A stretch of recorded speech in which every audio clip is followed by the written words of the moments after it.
terms of service. We have also learned in our journey that teamwork is the best approach, and also transparency.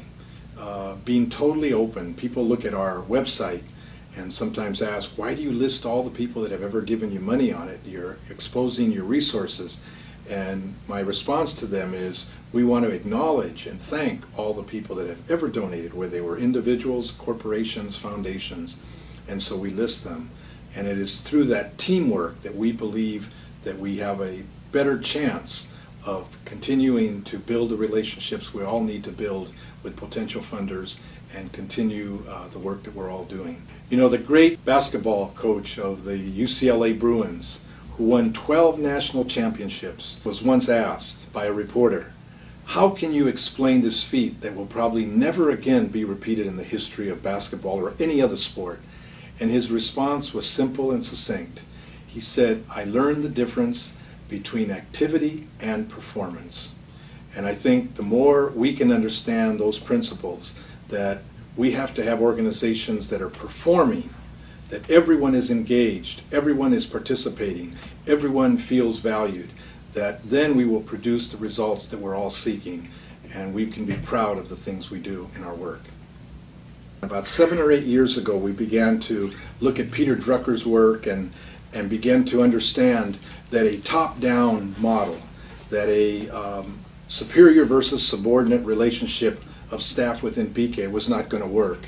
If our goal was to empower parents, then who was going to be the first person having sometimes that contact with parents? It was going to be our receptionist. If the receptionist didn't feel empowered, didn't feel a leader in her or his position, then they were going to transfer that to the parent. So we began to eliminate vice presidential meetings, executive director meetings, and we began every other month to bring, both on a southern region and a northern region in California, to bring all our staff together, from the receptionist to the CEO, to sit in a room, remove our labels and our titles, and to discuss and be totally transparent as to the direction and the conditions that BK was facing, the challenges we were facing, because as a nonprofit, all of us are facing ongoing challenges.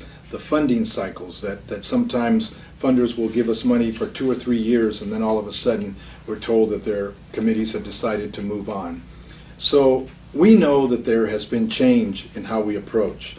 We know that as a business model, we have to have all these things in place to demonstrate our impact. We're now witnessing the new generation coming forth. As I mentioned earlier, with the Abrazos Award, I got to witness Fred Sotelo being part as the chair of the board for Casa Familiar. He was there making presentations, introducing people, and talking about the future for Casa and the future for the community of San Isidro. Fred is a beautiful example of a young man who's bringing with him to the mix of the higher profit community-based organizations a high level of technology, a high level of business experience, and I think he is an example of the future that nonprofits will be moving towards. I hope that he will continue moving to a flat organizational model.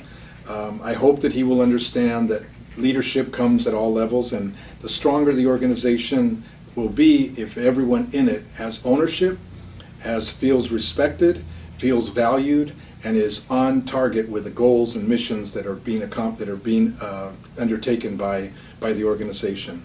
I again want to congratulate all my colleagues. I want to thank Citibank for allowing me to share these words with you. I want to wish you a very productive luncheon where there's a lot of dialogue, where there's a lot of conversation, and where we all begin to understand each other a little bit better so that we can move together to address the many conditions that affect low-income families and people in our community. As the richest, wealthiest nation in the world, we cannot tolerate the fact that 1 in 5 children live in poverty in our nation, that the conditions that our children are facing in the schools are tragic, and we have to change that.